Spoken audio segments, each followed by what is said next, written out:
الرحمن الرحيم. السلام عليكم ورحمة الله وبركاته. halkan daawadayaasha qiimaha yaqaaya badalo waa telefishanka madaxa banaan ee Raya TV. daawadayaal waxaanu soo gaarnay waqtiyadii aad nooga barateen warbixii dalka iyo dibadda naga soo gaaray inaan idin la socodsiino. warkana caawa waxa uu diyaar ah anigu Axmed Deeriya Ciitra ah. qodobada warka aad ku maqli doontaan waxa kamid ah ugaaska beelaha dhaqanka gobolada galbeedka Soomaaliland ee Gadabuursi ayaa maanta lagu soo dhaweeyay magaalada Boorama. gudoomiyaha xisbiga mucaaradka ee wadani ayaa maanta dalka dib ugu soo laabtay isaga oo ka hadlay arrimo kala duwan. dadweynaha ku dhaqan deegaanka Dareemacaanna waxa ay cabasho xoogan ay ka muujiyeen mashaariic ay fulinayso wasaaradda dib u dejinta ee gobolka Awdal. daawadayaal intaasi waa qaar ka mid ah qodobada warka ugu doorka roolo oo aad ku daawan doontaan. qodobo ay warkooga ay ka mid yihiin khilaaf xoogan oo soo kala dhexgalay wasiirka wasaaradda arrimaha gudaha Soomaaliland iyo maayirka magaalada Hargeysa. daawadayaal intaasi waa qaar ka mid ah qodobada warka ugu doorka roole. haatanna waxaad ku soo dhawaataan warkeena oo faahfaahsan.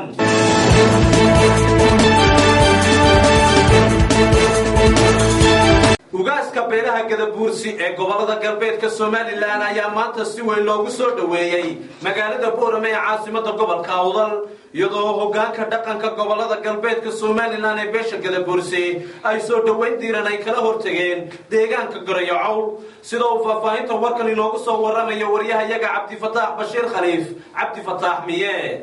ugaaska beelaha Gadabuursi ugaas Cabdirashiid ugaas Rooble ugaas Doodi ayaa maanta lagu soo dhaweeyay duleedka magaalada Boorama ee Gorayacowl waxaana soo dhaweyn diiran kala hortagay hoggaanka dhaqanka beelaha Gadabuursi kuwaas oo soo galbiyay magaalada Boorama ee caasimadda gobolka Awdal.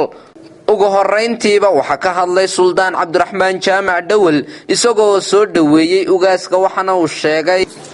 بسم الله الرحمن الرحيم والصلاة والسلام على رسول الله ما هذا مركو هره اسكوكا كنا مدشان إنه ما أنت كسر دوينا واسكني وقاس عبد الرشيد وقاس روبله وكي يمدي دلك إثيوبيا هو يمدي دتكيسي وقاس وحنا كلنا مركو هره قاعد في كسر دو دت كاجي دل كاجا كسر دو شركة النوبل السنة وقاس كسر دو هذه بنو بقادينا ومضى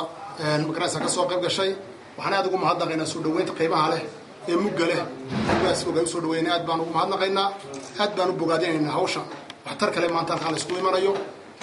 waxaan ugu baaqaynaa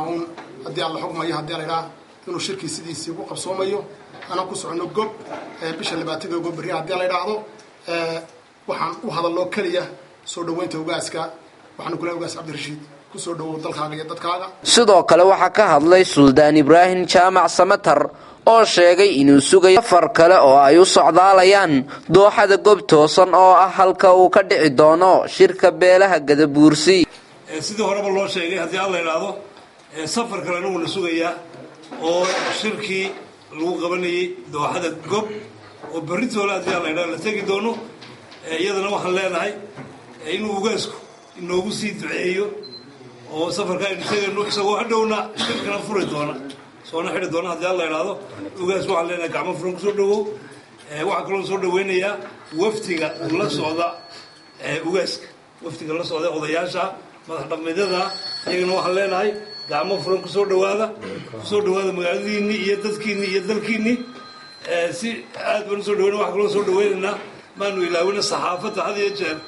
na garab joogta meel kastoo aanu joognaba nala joogtada iyagana waxaan leenahay. isla madasha waxa ka hadlay Suldaan Xasan Xaddi Baadi isagoo carabka ku adkeeyay soo dhaweynta ugaaska sidoo kalena sheegay magaca shirweynuhu inuu yahay wadajir waxaana uu sheegay dadkaaga ku soo dhawow dalkaaga ku soo dhawow magaaladaadii ku soo dhawow ummadaada ugaaska taa ku soo dhawow qalbi furan iyo farxsan ku soo dhawow. waxaan kugu soo dhaweynaynaa shirweynihii guddidiisa adigu aad madaxda ka ahayd ee samaysay oo la yiraahdo wadajir ee gob ee beelaha Gadabuursi ku soo dhawow baan ku leenahay. magaciisu waa wadajir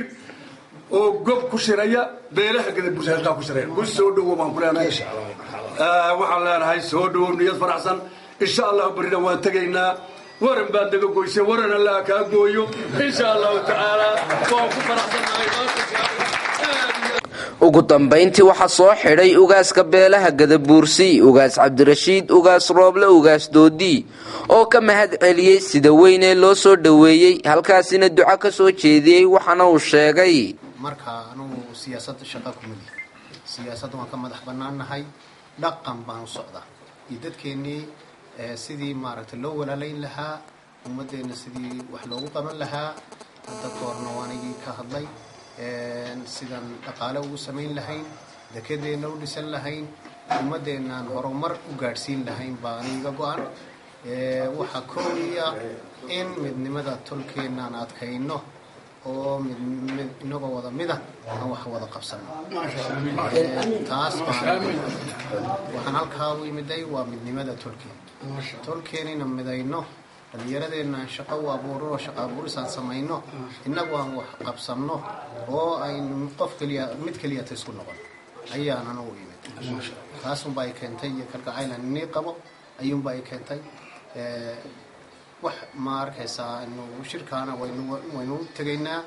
wixii midhadhal oo tolkeen maanta aan ugu shaqaynayno oo mustaqbalka ummadeena aan hore ugu marinayno iyuun baan jecelahay inaan ka wada hadalno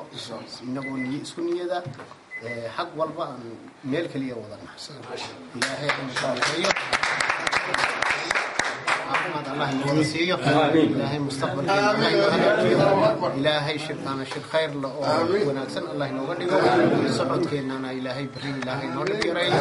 دادو ذا جرؤ ولا الله يسجعل الله ينوغدقه ومدين لدول كينا إلهي نوبر واقعي مستقبل كينانا الله ينوغدقه اللهم صل على سيدنا soo dhaweynta ugaaska ayaa la sugayay muddo badan isagoo ku magacaaban ugaas cabdirashiid ugaas rooble ugaas doodi inuu furi doono shirka gadabuursi ee ka dhici doona dooxada gob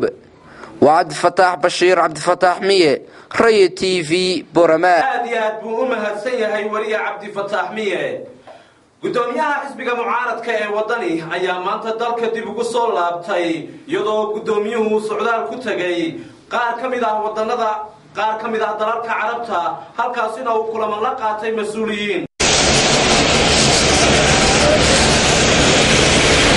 gudoomiyaha xisbiga mucaaradka ee wadani ahna gudoomiyaha golaha wakiilada Soomaaliland Cabdiraxmaan Maxamed Cabdilaahi Cabdiraxmaan Ciro oo in muddo ahba safar ku tagay dalka dibadiisa ayaa waxa uu maanta ku soo laabtay dalka waxaana soo dhaweyn diiran kaga hortagay mas'uuliyiinta ugu sarsareysa xisbiga mucaaradka ee wadani kuwaas oo dhamaantood baluulayay calanka xisbiga mucaaradka ee wadani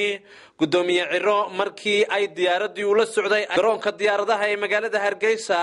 ay soo caga dhigatay ayaa waxa loo soo gudbiyay xaggaas iyo qolka nasashada ee VIP-da waxaana uu halkaasi kula hadlay saxaafadda gudoomiye Ciro ayaa ka waramay socdaalkii uu ku tagay dibadda waxaana uu sheegay dalkayga hooyo safar gaaban baan dibadda ugu maqnaa safarkaasi mid gaar ah markii hore laakiin waxay suurto gashay intii aan maqnaa joogay dalka Imaaraadka Carabta inaan la kulmo gudoomiyaha baarlamaanka jaamacadda Carabta iyo mudanayaal ka tirsan dawladda Imaaraadka Carabta baarlamaankeeda mas'uuliyiin kale ganacsato jaaliyadda Somaliland iyo oday dhaqameedyo reer Somaliland iyo magaca ku sugnaa ka soo jeeda gobolka Sanaag gaar ahaan Sultan Saciid marka waxaan leeyahay hawshii shakhsiga ahayd iyo tii qarankaba intii aan ka soo qaban karaynay waan ka soo qabanay insha Allah hawsha qaranka halka taalana waxay qayb galeynaa hadii la ka dhigo sidoo kale gudoomiye Ciro waxa uu ka hadlay mowqifkooda ku aadan socdaalkii madaxweynaha Soomaaliland uu ku tagay qaar kamid ah gobolada iyo deegaano ka tirsan Soomaaliland waa kan gudoomiye Ciro oo arimahaasi ka hadlayna waxa uu sheegay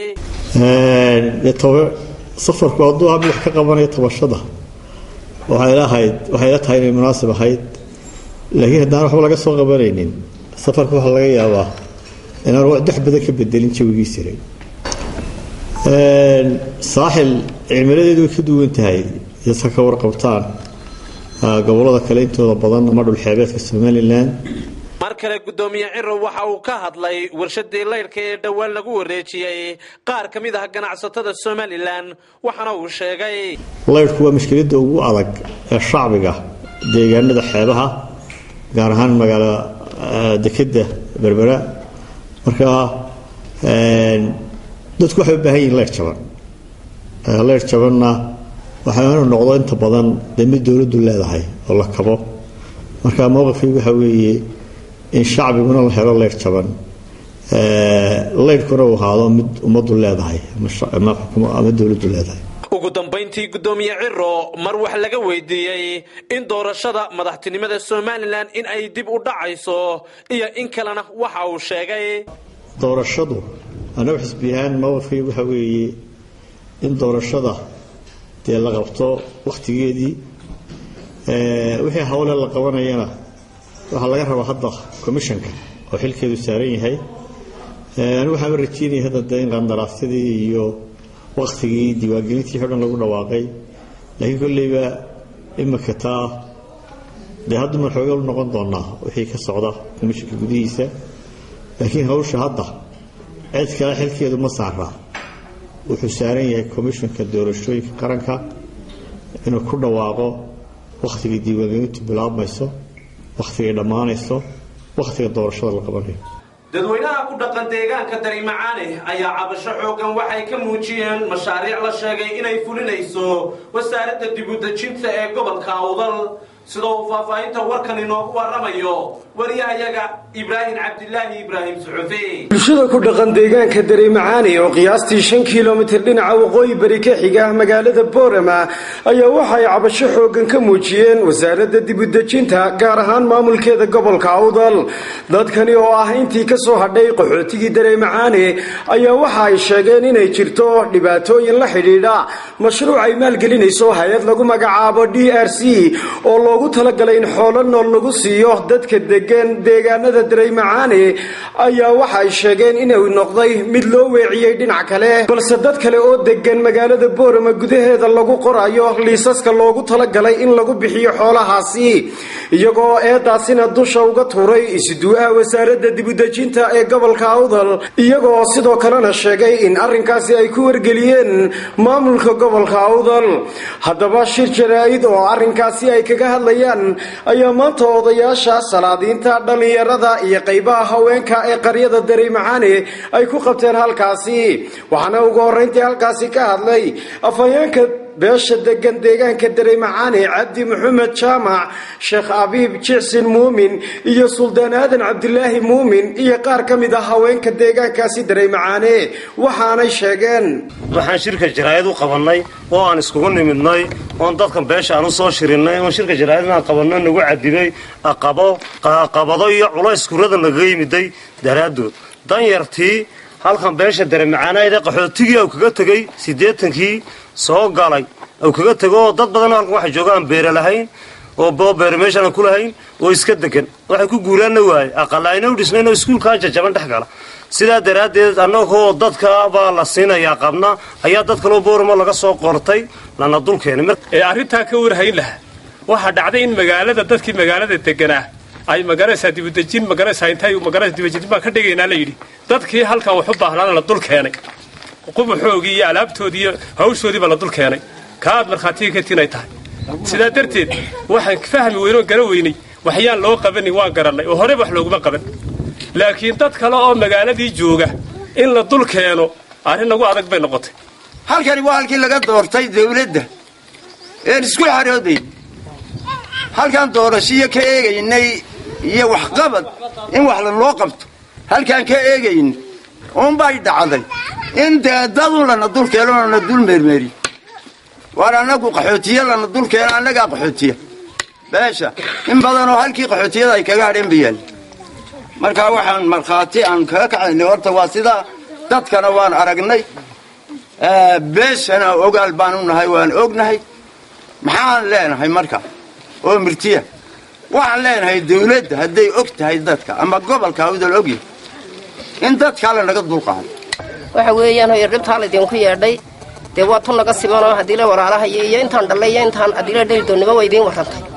warku waa ka la idin dhameystiray sida weliba xogogaalka ee haweenadu haddii la helay xafada ku dhex jeegaanay oo ragwa geesara oo warkayn baa jirta dhulka haddaan wax ka weyna kaleelaa koona dhulkaan u dilaal tagnaa haddii aanu dilaal talan dhulka haduu biyo waayo da waxba lagama cuno biyaha aan ku noolahay aan wax ku qabsanayno iyo noogu sii daran imika de wax waliba arsaaqada waxa lagala soo baxaa meeshii biyo ku jiraan ba lagala soo baxaa soo garanaysid dadka bilaadanka maanta lana dulkeenayna dhibtiisa weeyaan waxa nagu soo urusay darag ba idin sheeg waxaan ka simanoo ka midnahay weeyaan oo kala doodayna maanta hanan taladeedana hanaa shaqo kulahay weey biyo ma hayno bar ma hayno hooy ma hayno waxa la wax arinoon haynaa ma jirto iyadoo ay saatoon ku samirsanahay oon cidna xagxaganayn dawladna wax weydiisan dadna ana wax weydiisan iyaa lana dulkeenay dadna la mida naga baduraysadoo ka yimiday magaalooyinka iska dhex jira lana leeyahay waa qaxooti annagii baa qaxooti muxuu naga dulgoyn muxuu naga dulkeeni dadni baan ku baabanaho iyo ma boobina waa dadkiina waa walaalihiin baan wadadnimada iyadaan isku xukunay han isku xukunay haddana war qalad baan u qaadanay annagu arrimihii la nagu dul degay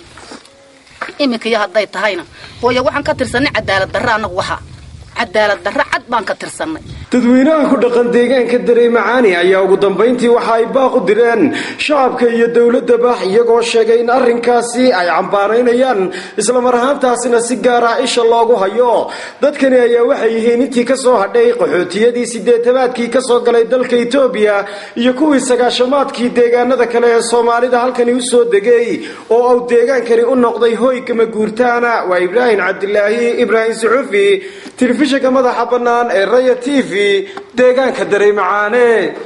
deeq raashin oo ka kooban bariis sonkor iyo saliid iyo xoolo nool ayaa maanta la soo gaarsiiyay cusbitaalka TB-da ee magaalada Boorama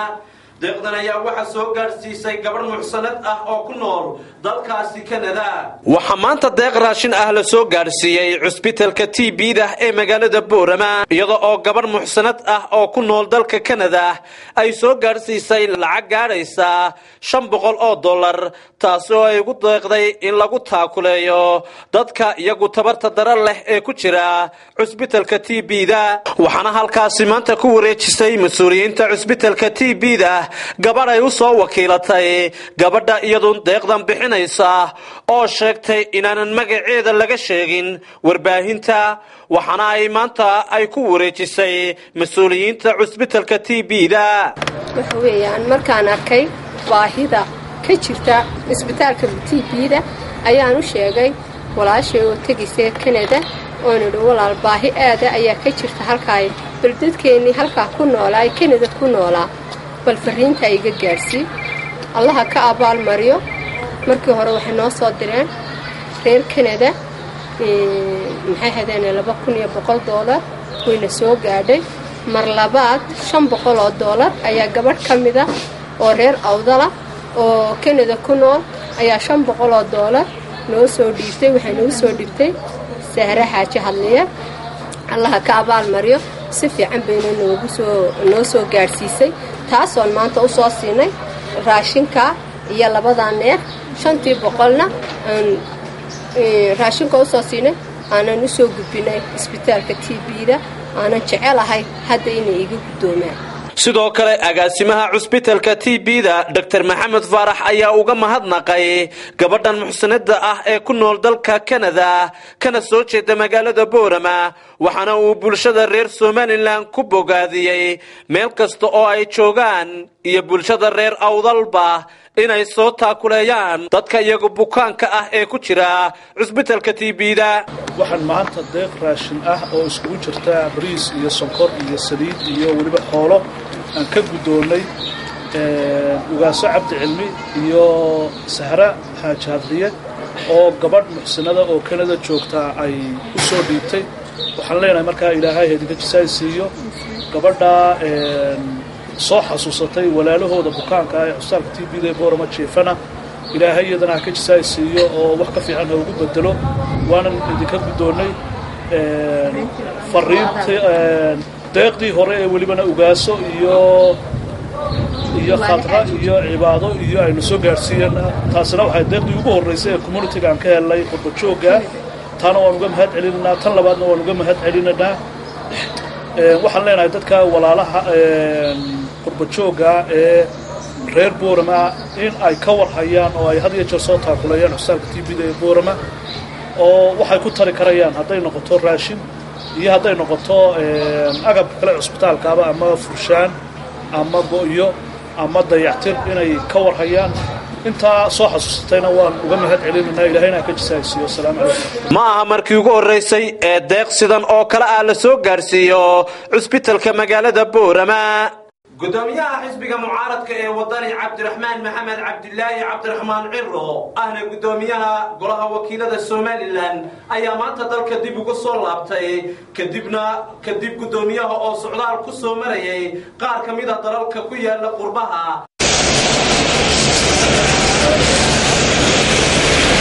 gudoomiyaha xisbiga mucaaradka ee wadani ahna gudoomiyaha golaha wakiilada Soomaaliland Cabdiraxmaan Maxamed Cabdilaahi Cabdiraxmaan Ciro oo in muddo ahba safar ku tagay dalka dibadiisa ayaa waxa uu maanta ku soo laabtay dalka waxaana soo dhaweyn diiran kaga hortagay mas'uuliyiinta ugu sarsareysa xisbiga mucaaradka ee wadani kuwaas oo dhamaantood baluulayay calanka xisbiga mucaaradka ee wadani gudoomiye Ciro markii ay diyaaradii ula socday garoonka diyaaradaha ee magaalada Hargeysa ay soo caga dhigatay ayaa waxa loo soo gudbiyay xaggaas iyo qolka nasashada ee VIP-da waxaana uu halkaasi kula hadlay saxaafadda gudoomiye Ciro ayaa ka waramay socdaalkii uu ku tagay dibadda waxaana uu sheegay dalkayga hooyo safar gaaban baan dibadda ugu maqnaa safarkaasi mid gaar ah markii hore laakiin waxay suurto gashay intii aan maqnaa joogay dalka Imaaraadka Carabta inaan la kulmo gudoomiyaha baarlamaanka jaamacadda Carabta iyo mudanayaal ka tirsan dawladda Imaaraadka Carabta baarlamaankeeda mas'uuliyiin kale ganacsato jaaliyadda Somaliland iyo oday dhaqameedyo reer Somaliland iyo halka ku sugnaa ka soo jeeda gobolka Sanaag gaar ahaan Sultan Saciid marka waxaan leeyahay hawshii shakhsiga ahayd iyo tii qaranka intii aan ka soo qaban karaynay waan ka soo qabanay insha Allah hadda hawsha qaranka halka taalana waxay qayb galayna hadii Ilaahay ka dhigo sidoo kale gudoomiye Ciro waxa uu ka hadlay mowqifkooda ku aadan socdaalkii madaxweynaha Soomaaliland uu ku tagay qaar kamid ah gobolada iyo deegaano ka tirsan Soomaaliland waa kan gudoomiye Ciro oo arrimahaasi ka hadlayna waxa uu sheegay safarku haduu hab wax ka qabanay tabashada waxay la tahay inay munaasib ahayd laakiin haddaan wax laga soo qabanaynin safarku waxa laga yaabaa inaan wax badan ka bedelin jawigiisa saaxil cimiladeedu ka duwan tahay dadka ka warqabtaan gobolada kale intooda badan ama dhul xeebeedka Somaliland mar kale gudoomiye Ciro waxa uu ka hadlay warshadii leyrka ee dhawaan lagu wareejiyay qaar kamid ah ganacsatada Somaliland waxana uu sheegay leyrku waa mushkiladda ugu adag ee shacbiga deegaanada xeebaha gaar ahaan magaalada dekedda Berbera marka dadku waxay u baahan yihiin leer jabanna waxay noqdo inta badan mid dawladdu leedahay oo la kabo marka mowqifkii waxa weeye in shacbiguna la helo leer jaban leerkuna uu ahaado mid ummaddu leedahay ama dawladdu leedahay ugu dambeyntii gudoomiye Ciro mar wax laga weydiiyay in doorashada madaxtinimada Soomaaliland in ay dib u dhacayso iyo in kalena waxa uu sheegay doorashadu anagu xisbiyan mowqifkii waxa weeye in doorashada la qabto waqtigeedii wixii hawle la qabanayana waxa laga rabaa hadda commissionka oo xilkeedu saaran yahay anigu waxaan rajeynayaa hadda in qandaraasyadii iyo waqtigii diiwaangelintii xidhan lagu dhawaaqay laakiin kulliba imika taa hadda ma xoog noqon doonaa wixii ka socda commissionka gudihiisa laakiin hawsha hadda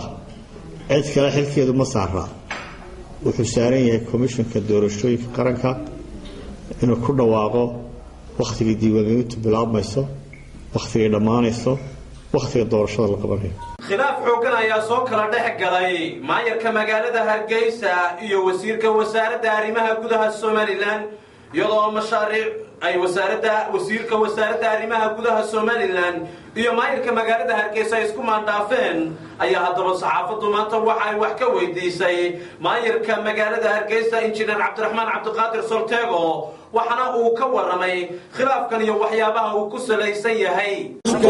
soo kordhiyay ee dhinaca wadada nidaamka wasiirka arrimaha guduhu oo dad badan leeyihiin waa shaqadiinii sidaad u aragtaa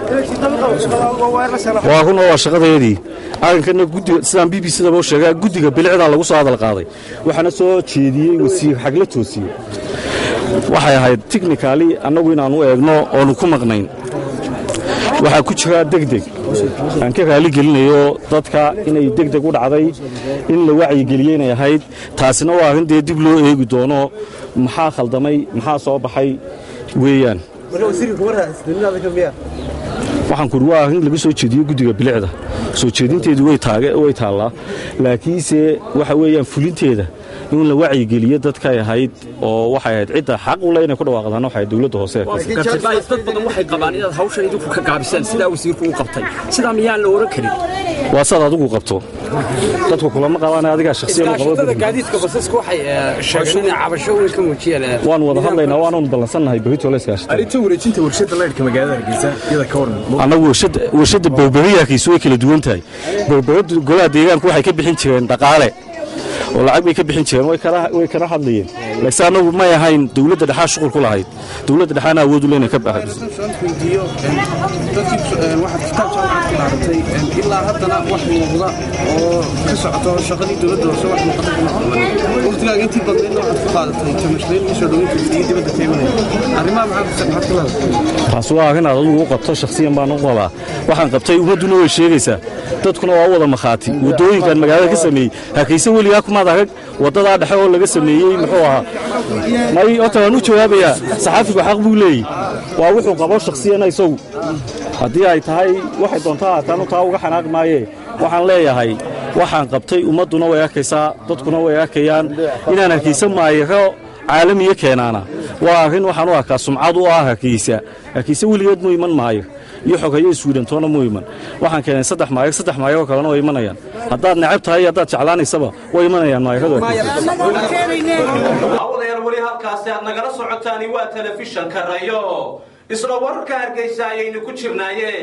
gudoomiye ku-xigeenka golaha wakiilada Soomaaliland Baashe Maxamed Faarax ayaa markii ugu horeysay waxa uu ka hadlay sababtii uu uga baxay caleemasaarkii Garaad Cabdiqaadir Garaad Soofe oo lagu caleemasaarayay deegaanka Buuhoodle sida uu faahfaahinta warkan inoogu soo diray wariyahayaga Maxamed Jiglan gudoomiye ku-xigeenka koobaad ee golaha wakiilada Soomaaliland Baashe Maxamed Faarax ayaa ka hadlay markii ugu horeysay sababaha uu uga baxay shirkii lagu caleemasaarayay Suudaanka ka soo jeeda deegaanka Buuhoodle waxa uu sheegay in madashii uu ka socday shirka la soo dhigay astaanta calanka Soomaaliya isla markaasina taasi ay ku kaliftay inuu shirka iskaga baxo kana hadli waayo madasha markii la soo dhigi waayay calanka Soomaaliland Baashe waxa uu bayaamiyay in meel aan calanka Soomaaliland oolin aanu ka hadleen waxaanu ka waramay baahiyaha ku gadaaman deegaanka iyo safarada madaxweynaha Soomaaliland ku maray gobolada Soomaaliland oo aanay wali ku gaarin deegaanka Buuhoodle sida deegaanada ogtii waxa la caleemasaarayay Garaad Cabdisaaq Garaad Soofe oo garaadka reer Buuhoodle ayaa la caleemasaarayay waxaanu ka qayb galay caleemasaarka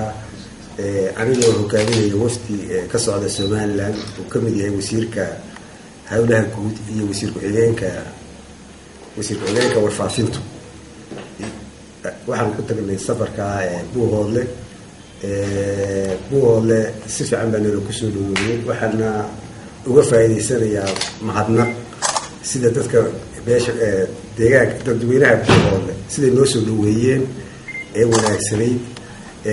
arinku ma ahayn arrin siyaasadeed wuxuu ahaa arrin dhaqan buu ahaa gudoomiye gobolka Sool oo kale waqti ay Soomaaliland gacanta aan ku hayn baa jirtay magaalada Laascaanood runtii ciidamada Soomaaliland xuduud way tageen dhinaca iyo saxdheer way tageen Buuhoodle xisbiga mucaaradka ama dadka mucaaradka xukuumadda ku yeelan inay ka gaabisay ama hab nabadgelyaha ku tagtay ama hab kale baa ku tagtay in dadkii deegaanka qayb ka mid ah doonayaan ilaa haatan xukuumaddu ka gaabisay hadda safarka madaxweynaha la sheegay in aanu deegaanka uu ka soo laabto aanu tagin arrimahaasi maxaad ka jawaabtaa goormay Soomaaliland oo rasmi tagi doonta deegaan waxa weeye dagaal Puntland Laascaanood markii waxa haystay dawladda Puntland baa haystay marka waxaan u tagnay in Puntland laga saaro dawladda laga saaraya laakiin buuhoodle cid laga saaraya ma jirto in dagaal lagu tagana anaga kuleeyahay raali kabanin laakiin waxaan doonaynaa in lagu tago ayaamaha waxay qorqorayeen guddiga ku-xigeenku wuxuu ka soo carooday laascaanood waxaa la buuhoodle kama soo caroon waxa weeye dhaqankii aanu tagay wuu dhamaaday waa caleemasaarkiina waa la sameeyey markii caleemasaarkii dhamaaday waxaa lasoo dhigay meeshii laga hadlayay calankii Soomaaliya ayaa lagu sharaxay dabeedna hadalkaa laysiiyey waxay la noqotay intaan hadalka laysiiyey waxaan ku yidhi laga qaado maadaama uu dhaqan yahay ama qolo walba calankeeda hala soo dhigo ama ha laga qaado calanka Soomaaliya aniguna qaranka baan u dhaartay calanka Soomaaliya baan u dhaartay mana dhex fadhiisanayo meel calan Soomaaliya haddii calan Soomaaliya dhex fadhiisanayo meel xamar aado marka jaraa'idka qaarkood oo aad ugu hanweynaa ayaa waxay soo igu dhaleeceeyeen wuxuu ka soo cararay meeshii calankii Soomaaliya u diiday aniguna dhaar baan maray qarankana u dhaartay calan ana calanka ahayn Soomaaliya oo dhex hor fadhiisanaya ma jirto qofkii kale hor fadhiisanaya isaga ayay jirtaa wixii aanu tagayna way dhamaaday calaamasaar buu ahaa laakiin damiirkay wuxuu sii waayay calan Soomaaliya leedahay inaan dhex galo ayuu sii waayay marka taar ninkii ugu dhaleecaynaya waxa weeye hadda lagu sheegaya waxa weeye jariirta oral iyo yool waxay soo qoreen ninkii ugu dhaleecaynaya isagu calanka rabo isagii jirta laakiin anigu dhaar baa qaranka u maray mana fadhiisanayo meelay joogaanna ma joogo calanka Soomaaliya meelahan ahayn kama hadlayo dhalinyarada ku nool degmada Saylac ee gobolkaasi Salelna maanta waxa ay shib jirayd ku qabteen magaalada Saylac waxana ay kaga hadleen suldaan la sheegay in lagu caleemasaarayo magaalada Saylac kuwaasi caleemasaarkaasi oo ay ku eedeeyeen in ay dabada ka wadaan mas'uuliyiinta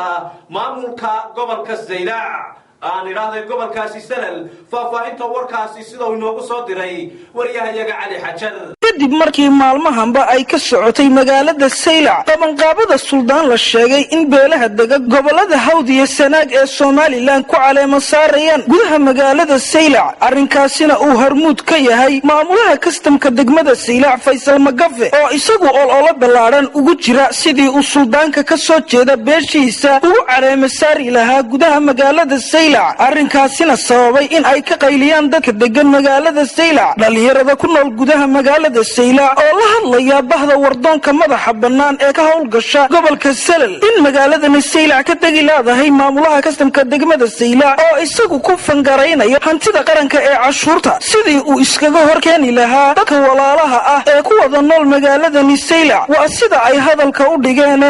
xafladan ka dhacaysa ee meesha lagu qabanayo ee suldaanka lagu caleemasaarayo inaan u dhalan deegaanka gobolka Salel ama degmada Saylac waxaan ka hadlayaa in ay muwaafaqadaasi maamulka kastamka hadday tahay iyo maamulka saldhigyadaba hadday tahay ninka haysto inuu ummadda bini'aadanka ee Soomaaliland ku nool ee degmada Saylac ku nool hadday ciisiga gadabuusi tahay munaafaqad laga dhex wado suldaanka laga dhex dooranayo waxaana ka hadlayaa suldaanku wax jira ma aha kan xirsi keenay meesha maamulaha kastamka ayaa suldaankan caleemasaare waana la iska celin suldaankan meesha lagu caleemasaarayo ma ogolin ee degta lagu soo qaaday iyo maamulaha kastamka kolna Jabuuti kolna koba meel tagay inuu siyaasi yahay iyo inuu de maamulo kasta yahay lama garanayo suldaan lagu caleemasaarayo oo la sheegayo in waxaan ogaaday taa in inta halkan ku buuqsan yahay rag isku leynayaan inuu ragna halkan ku caleemasaaro taasina waa isku dir ka jirta bulshada dhexdiisa markii la isku wada diray eleeriire maxamed iyo kaanuuro islaaya annaguna Saylac baan ku dooranaynaa maxayda suldaan taasi wax dhacaysa ma suldaankanna wax jiraba ma aha marka intii la faa'iideysan lahaa waa in suldaankan iyo waxaan sidii luuqaya baan uga hirnay Saylac waxaan leeyahay maanta inagii taagantay tiini iyay taagantaa waa lagu taageeray annagoo dhalinyarta magaalada Saylac waxaan diidanahay oo ka soo horjeednaa inuu isugu nimidnay maanta suldaanka laga soo qaaday Hawd ee lagu dooranayo magaalada Saylac baan ku dooranaa waxaan yeelanana ma taas doorashadana waxay ka dhacdaa dadkiisii iyo odayaashii iyo cuqaashiisii oo iswata halkanna maaha meeshii deegaankiisii maaha deegaankiisii ha laga doorto halkuu u dhashay ha laga doorto waxaana waxaa wadaa waxa weeyaan ninka maamulaha kastan isaga laftigiisu waa inuu kala saaraa wixii loo soo dirtay ee munaafaqada dadka uu ka shaqaynayo munaafaqaduna way dhammaatay intii aad isku diri jirteen iska gada buursi way dhammaatay iminka wax dambe oo la isku dirayaa ma jirto way dhammaatay waa la iska kiin gartay markaa waxaynu leenahay hawshiina waa inaad toota halkana wax doorasho oo ka dhacaysa maaha wax jirana maaha mana ogolin anagoo dhalinyartii magaalada Saylac kamana dhici doonto suldaankan shaanada lagu suraday la soo turay mana ogolaanayno maamulka magaalada taliyaha saldhigga iyo maamulaha kastanka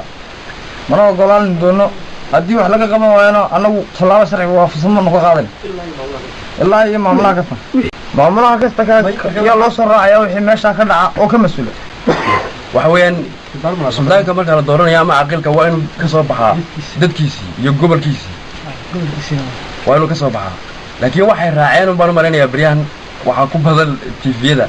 saad ogtihiin suldaan hebel baa loo doortay beeshii heblaayo waa raaci oo dee magaranaysaa marka waxaan u sheegaynaa ciddii soo abaabushay iyo suldaanka la dooranaya laftiisaba cimaddu inay kaa dhicin hadda degmadaadii dib ugu noqon halkaagii teg adoo cimad wanaagsan iyo sharaf watana dee dadkaaga u shaqeeya haddaad rabto suldaanka lagaga soo qaaday degta hawd lagaga soo qaaday in halka lagu doorto annagu raalli kama nihin raallina ka noqon mayno haddii aan wax laga qabanna wixii ka dhaca waa la iskugu iman doonaa si kastaba ha ahaatee arrinkan ka ogmaya gudaha magaalada Saylac ayaa haddii aanay xukuumaddu si dhaqso ah uga howlgelin keeni kara caqabado hor Cali Xajar magaalada Saylac aad iyo aad buu u mahadsan yahay wariye Cali Xajar haatana dalkaasi Soomaaliya gudoomiyihii degmada Afgooye iyo mas'uuliyiin kale ayaa maanta waxaa lala eegtay qaraxaasi oo la sheegay inay ka dambeeyeen kooxda xarakada al-shabaab sidoo faahfaahinta warkan inoogu diyaariyey waryahayaga cabdifataax bashiir khaliif cabdifataax miye kolonyo gaadiid ah oo uu la socday gudoomiyaha degmada Afgooye ee Shabeellada Hoose Cali Cabdow Jamiil oo marayay deegaanka Xaawo Cabdi ee u dhow degmada Afgooye ayaa qarax miina lagula eegtay waxaana la sheegay inuu ku geeriyooday gudoomiyaha qaraxa oo ahaa nooca miinada dhulka lagu aaso ayaa waxaa sidoo kale ku dhintay laba ka mid ah ilaaliyaasha gudoomiyaha halka uu ku dhaawacmay mid ka mid ah ilaaliyayaasha iyo hal askari oo ciidanka dawladda gudoomiyaha gobolka Shabeellada Hoose Cabdilqaadir Maxamed Nuur ayaa warbaahinta u xaqiijiyay dhimashada duqa gudoomiyuhu waxa uu sidoo kale sheegay Cali Cabdow intuuna noqon duqa degmada Afgooye uu ahaa madaxii xalinta khilaafaadka dhulka ee degmada Afgooye laamaha amniga gobolka Shabeellada Hoose ayaa sheegay inay wadaan baaritaan la xiriira qaraxa miinada iyadoo ciidanka dawladdu ay ku sugan yihiin hadda goobta uu qaraxu ka dhacay al-shabaab ayaa sheegatay inay ka dambeysay qaraxaasi lagu dilay duqii degmada Afgooye daawadayaal qodobada kale ee daafaha caalamka iyagaan idinka haynana waxa ka mid ah kooxda Boko Haram ee ka dagaalanta dalkaasi Nigeria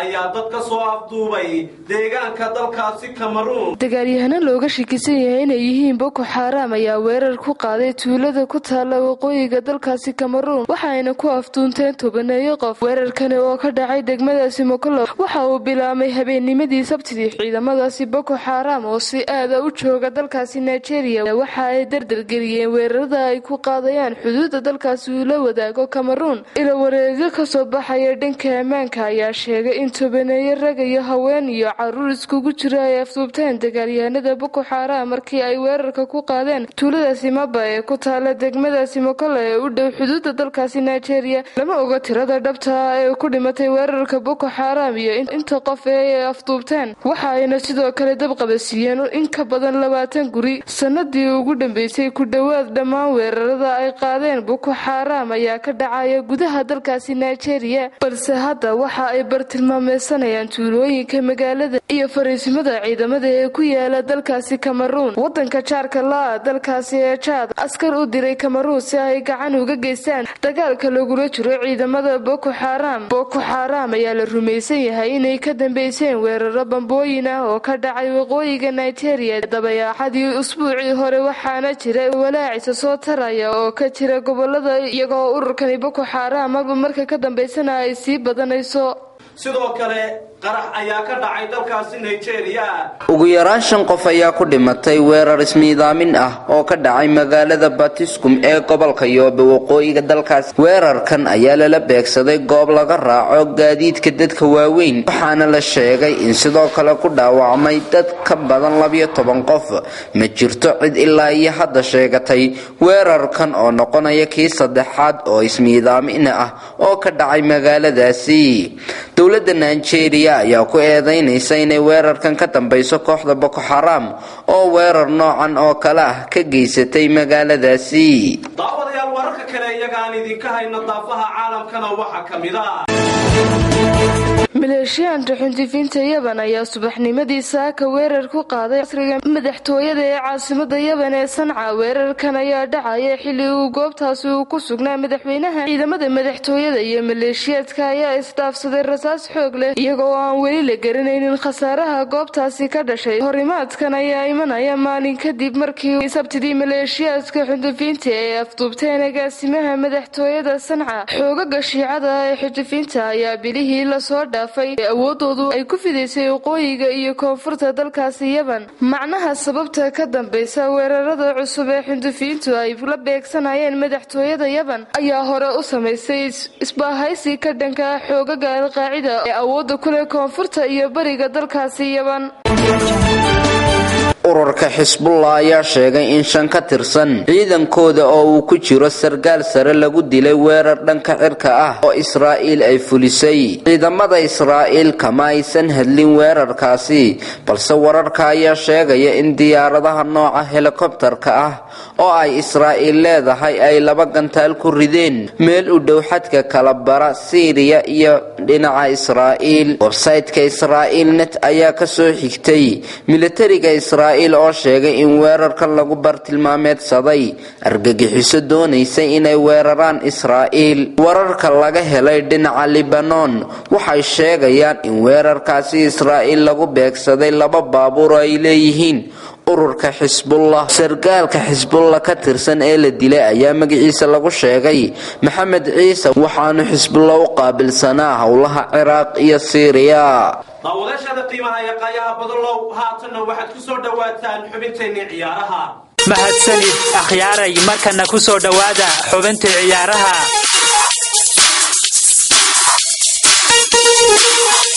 kooxda Arsenal ayaa guul weyn ka soo gaadhay kooxda Man City oo ay kula ciyaaraysa gurigeeda Etihad Stadium. Arsenal ayaa Man City ka soo arsatay iyadoo 10 lama ilaawan ugu soo dhigtay jamaahiirteeda horteeda.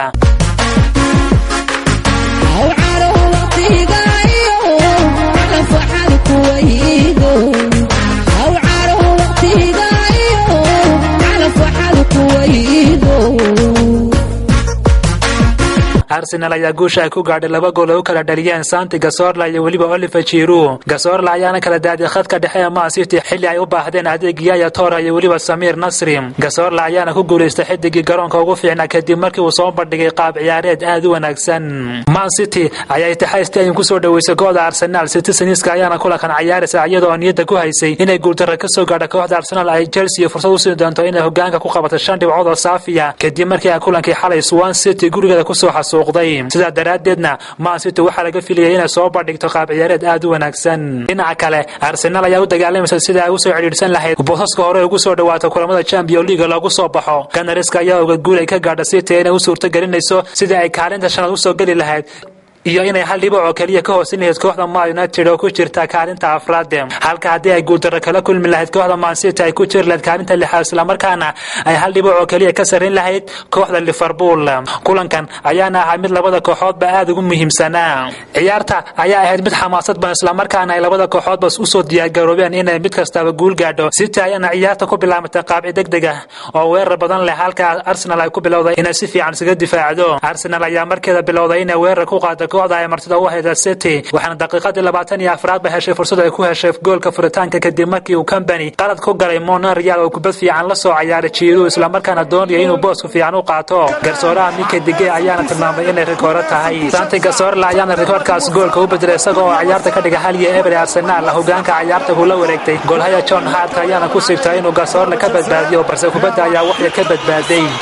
مش ممكن ايها المددور حراس راس دفاع الرياض تنكشف وتمسح وتنحل مش ممكن راهن الجميع على اليسار احمر ما فيش كلام inkastoo Man City si degdeg ah uga jawaabtay goolka looga hormaray ayaa haddana ku guuldareysatay inay wax gool la timaado Man City ayaa u tabaysay maqnaanshaha Yaya Toure iyo waliba Samir Nasri waxayna qaybtii hore ciyaarta soo bandhigtay qaab ciyaareedkii ugu liitay xilli ciyaareedkani ciyaarta qaybteedii hore ayaana ku soo dhamaatay hal iyo eber Arsenal hogaanka ku hayso waxayna qaybtii hore ciyaarta soo bandhigtay qaab ciyaareedkii ugu liitay xilli ciyaareedkani markii la isku soo laabtay qaybta dambe ciyaarta ayay noqotay mid xamaasad cirkaas u shareertay waxayna labada kooxood bilaabeen inay weerar halis isku qaadaan waxayna u ciyaarayaan si aad iyo aad uga fiican sidii qaybta hore ciyaarta oo kale gaar ahaan City ayaa soo laabatay iyadoo dardar fiican ku soo socota Arsenal ayaa u ciyaaraysa si la yaab leh waxayna daqiiqadii 67 ba heshay fursad ay hogaanka ku dheeraysan kartay waxaana goolka madaxa u saxiixay Olivier Giroud kubad lag xora oo waxaa si fiican u soo tuuray Santiago Cazorla ayuu Giroud si fiican kubadda ugu shubay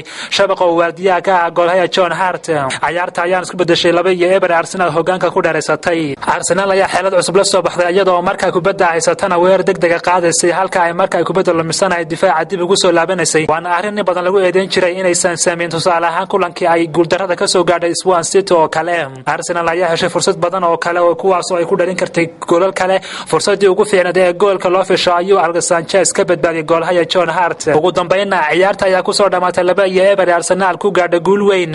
guusha Arsenal gaadhay ayaa u sahashay inay soo gasho kaalinta shanaad awadayaal wixii dalka iyo dibadda naga soo gaaray habeenkan caawa ah intaasi ayaa ku soo gabagabaynaya guud ahaanba warka habeenkan caawa waxaa idiin soo saaray cabdirasaaq cumar meecaad iyo cabdifataax maxamed cabdilaahi cabdifataax aytaax anigoo Axmed Diiriye Ciiltiraan oo idin la socodsiinayay sidoo kale xagga farsamada waxay noo joogay injineer Reblo Maxamed Cawaale tan iyo intaanu ku kulmi doono warkan warka xiga dhamaantayba waxaan idinku dhaafaynaa sidaas iyo amaana Allah